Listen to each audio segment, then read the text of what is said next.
Bienvenidos a una nueva inmersión. Esta vez nos adentramos en representaciones del intelectual de Edward Said. Ah, sí, un libro fascinante, sin duda. Exacto, exploraremos cómo vería Said el rol de los intelectuales en la sociedad.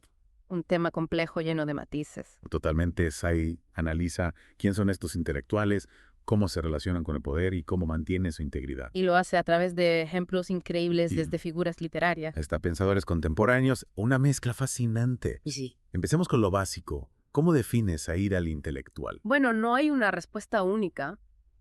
Presenta dos visiones contrastantes. Ah, La de Gramsci y la de Benda. ¿La recuerdas? claro, Gramsci con su idea de que todos somos intelectuales en potencia. Exacto, aunque no todos tengamos esa función social. ¿Recuerdas lo de los intelectuales orgánicos? Sí, me encanta ese concepto. Es muy útil para entender cómo se ejerce la función intelectual en la vida diaria. Totalmente. Ahí usa el ejemplo de los publicistas, ¿no? Precisamente, influyen en nuestras decisiones todo el tiempo. Es verdad.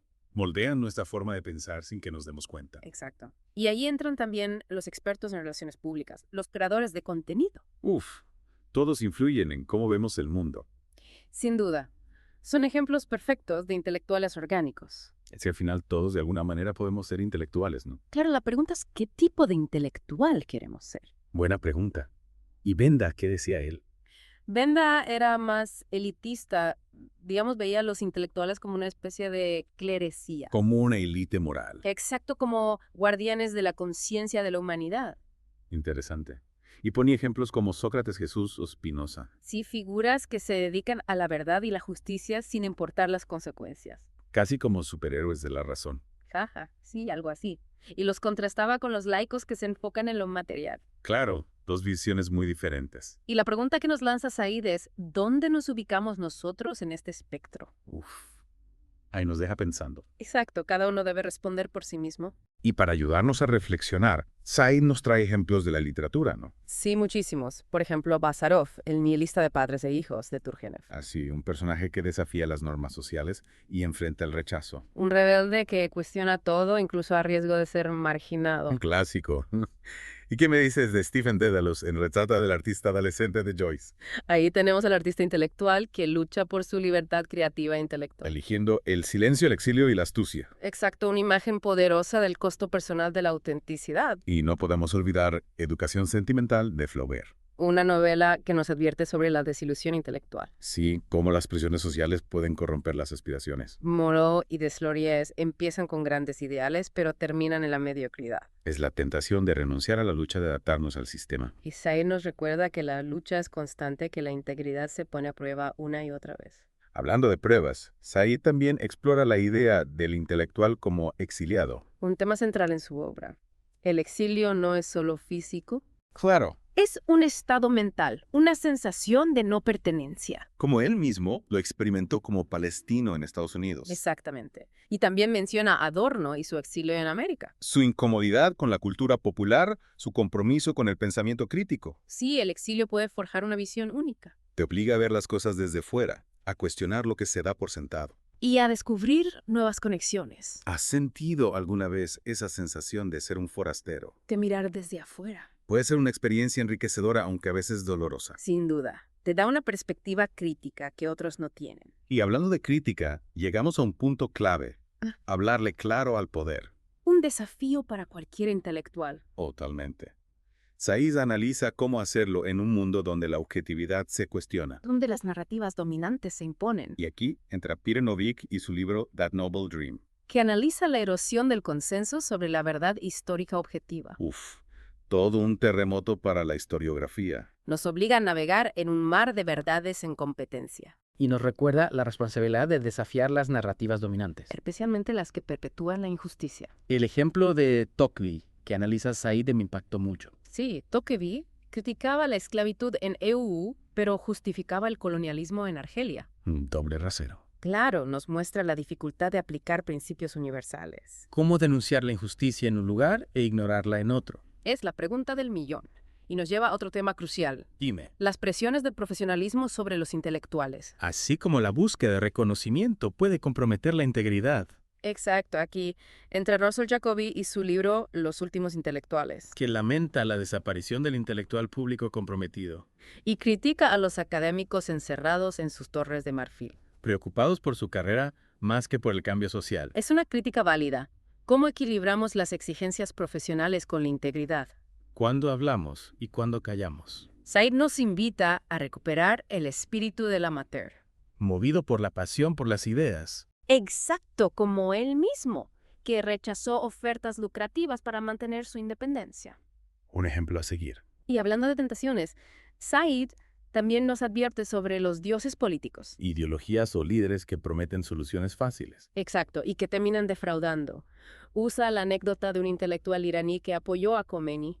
Y luego tuvo que exiliarse. Claro, nos recuerda la importancia de la independencia intelectual. De no caer en la trampa de las soluciones mágicas. Ninguna ideología tiene todas las respuestas. Hay que seguir cuestionando, buscando, luchando por un mundo mejor, Sin caer en dogmatismos. manteniendo la mente abierta.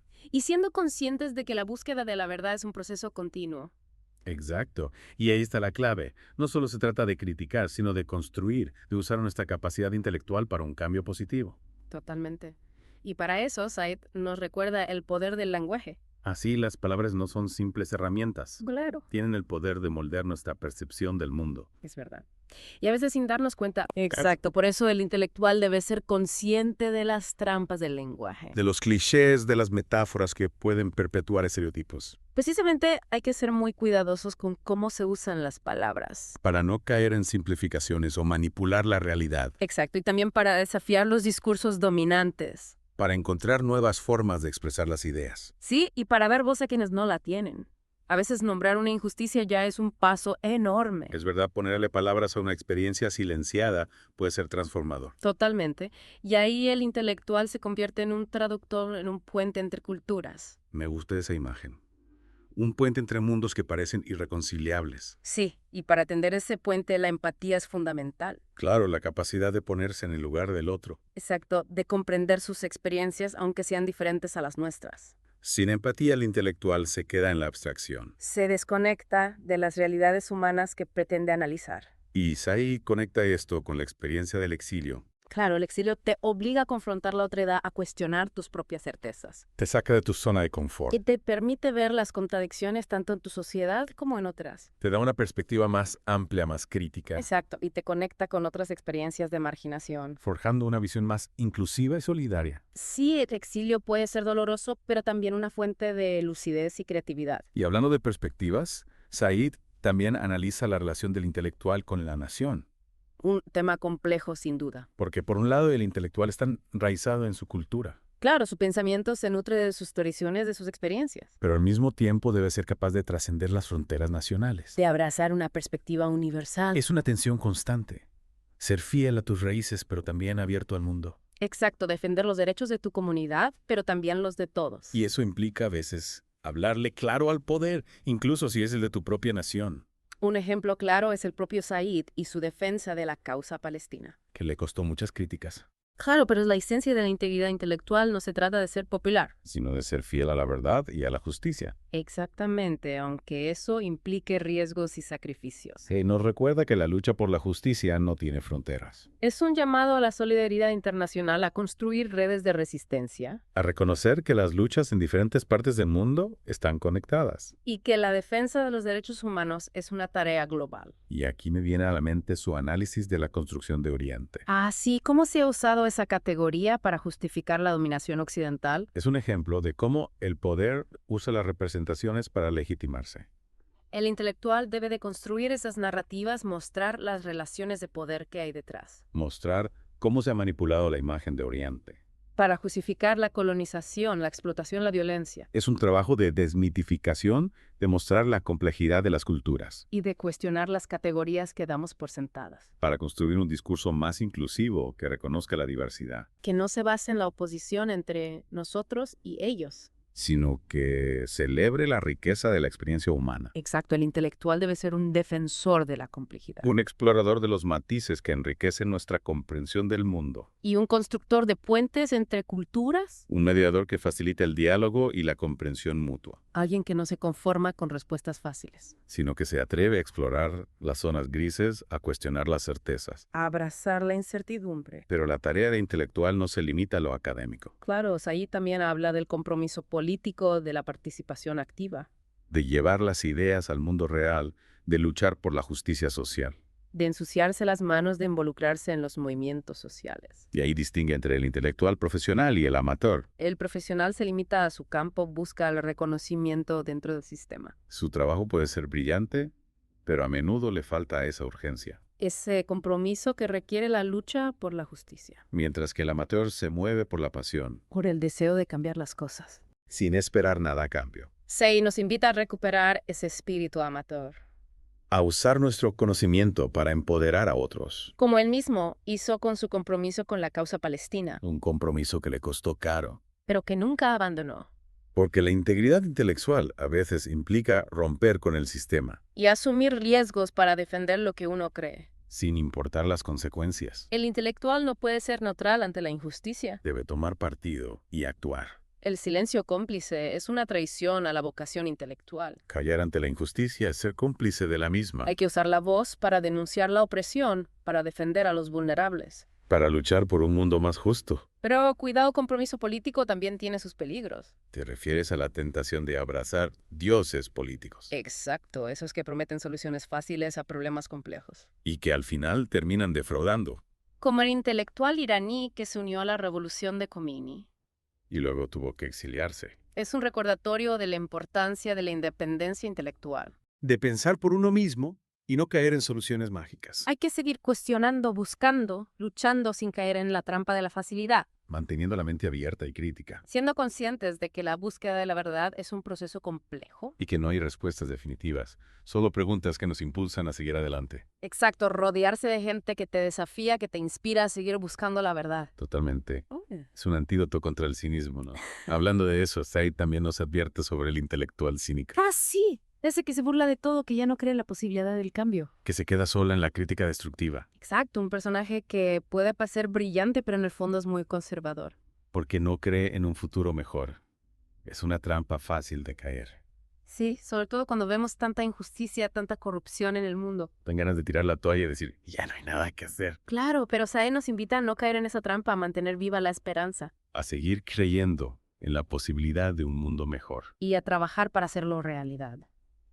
No se trata solo de derribar lo viejo. Sino de construir algo nuevo. Exacto, de imaginar nuevas formas de organización social, de relacionarnos con el mundo, Y ahí entra en juego la creatividad del intelectual. ¿verdad? Totalmente la capacidad de imaginar un futuro diferente, de proponer alternativas. De soñar con un mundo mejor y luchar para hacerlo realidad. Exacto. No solo analizar lo que está mal, sino también imaginar lo que podría ser. Y para eso es fundamental la conexión con la gente, con los movimientos sociales. Claro, el intelectual no puede estar aislado en su torre de marfil. Debe estar en contacto con la realidad social, escuchar a quienes sufren la injusticia. Y participar activamente en la transformación del mundo. No solo como observador, sino como agente de cambio. Exacto. Y para eso se necesita humildad. Reconocer que no tenemos todas las respuestas. Que el conocimiento se construye colectivamente. A través del diálogo, de la colaboración, de la lucha compartida. Y poner nuestros conocimientos al servicio de las causas justas. No solo pensar el mundo, sino cambiarlo. Esa es la esencia del intelectual comprometido, según Said. No se limita a la teoría, sino que actúa para construir un mundo más justo, Donde la libertad, la justicia y la igualdad no sean solo palabras. sino realidades vividas por todos. Esa es la visión que nos deja Said en Representaciones del Intelectual. Un libro que sigue siendo muy relevante hoy en día. Cuando las desigualdades aumentan, las amenazas a la democracia se multiplican. Y la necesidad de un pensamiento crítico se hace más urgente que nunca. Es un llamado a la acción para todos los que creemos en el poder de las ideas. En la responsabilidad de ser agentes de cambio. No podemos quedarnos al margen. Hay que usar nuestra inteligencia, nuestra creatividad, nuestro coraje. Para construir un mundo mejor. Y tú, querido oyente, ¿cómo te ves a ti mismo como intelectual? ¿Cuál es tu compromiso con la verdad, con la justicia? ¿Cómo vas a usar tus talentos para contribuir a un mundo más justo? Son preguntas que cada uno debe responder. Pero esperamos que este viaje con las ideas de Said te haya inspirado. A reflexionar sobre tu rol en el mundo. A cuestionar las estructuras de poder. A comprometerte con un futuro mejor para todos. Muchas gracias por acompañarnos en esta inmersión. Esperamos que te haya dado nuevas herramientas para pensar críticamente.